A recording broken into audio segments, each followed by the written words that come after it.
In chapter 32, verse 16, it says that the children from the tribe of Gad and the tribe of Reuben, they approached Moshe Rabbeinu and they said that, please build for us enclosures for the flock.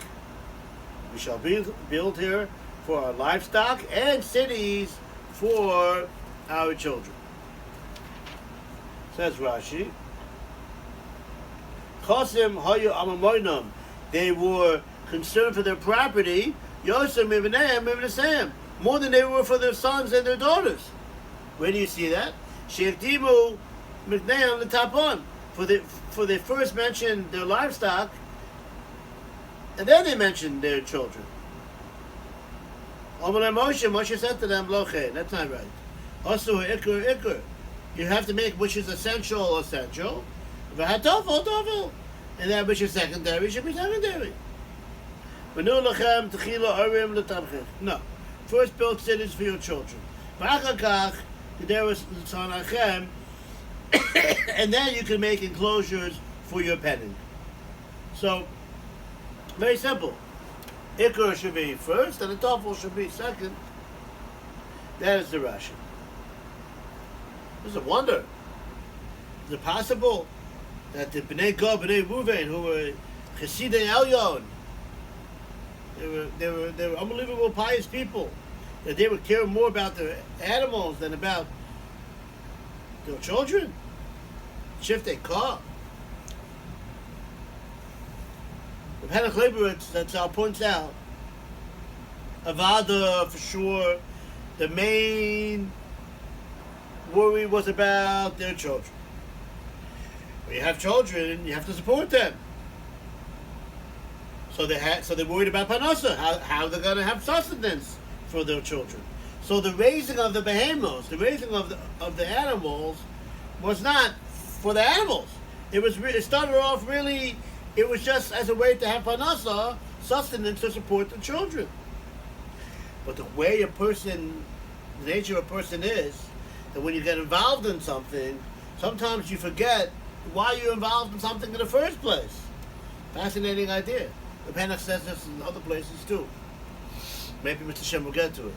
A person has to realize sometimes when they do something, why they do something, that it's not the thing per se sometimes. It's only something which brings to another thing, and you shouldn't get focused only on what you're doing, and you have to realize the full picture why you're doing it. They were making Parnasa to support the children, but it could be that they got so involved on their level. Who am I at least? Maybe you are.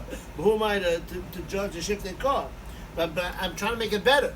And of course, they started off with Parnasa to support the children, but they forgot why they were making money in the first place, until they got to the point where the animals became more supported and the people became secondary, when really the Parnasa was only as a way to support the children.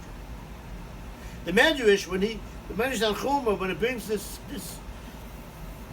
Rashi over here, what Rashi says, he says, the Pasuk says in Koheles, in Ecclesiastes, Lev Chacham Liminoi, the heart of the smart man is on his right side. Lev Chacham Liminoi, is Moshe, that's Moshe. Lev Ksil B'Smalo, but the heart of the fool is on the left side. These are the Bnei Gad, Bnei Reuven, that they did this, that they made was secondary most important, and what's most important, they made secondary. Why? Because they love possessions more than their own bodies. So not just that they make the animals more than the children, but their possessions became more important than their own bodies. How does the Medrash know that? And then it brings what I said before from Rashi. So the Henoch points out that you have to say that it was Pashut to Chazal, it was simple to Chazal, that this idea that they cared more about their possessions more than themselves, that was the simon. That's how you knew. That's how they knew, and that's why they cared more about their possessions than they cared about their own children. As we said before, a person is influenced by his actions. And a person loves something that he tries so hard to accomplish, something that he spends a lot of time with. Since, again, they started off making parnasa, to have possessions, to support the children. But the nature of a person is that when you spend so much time on something, when you spend a lot of effort on something, you feel attached to it. So that's what happened. So the men just saw that it must be that they care more about their possessions than about themselves, and that's what caused this whole idea for them to care more about the animals than about the whole children. It all goes together. So Kavachomer, all the more so, if the Bnei Gad Bnei Ruvain, that they were the Dor Deya, that they were the Shiftei Kah, and they were influenced negatively by involvement in monetary goals, for sure us, now we are more prone to be influenced. We have to work on ourselves not to be influenced by the lust for the mighty dollar, the American dream, and we have to have the Torah dream. Is that to care about our spiritual life. Even a Talmid Chacham who's involved in Torah and holy pursuits and doing things for the community, he has to be careful not to forget about his family. You're making a living, that's fine, but don't forget about why you're making a living. You're making a living to support your family. The family has to come first. A lesson from this week's book.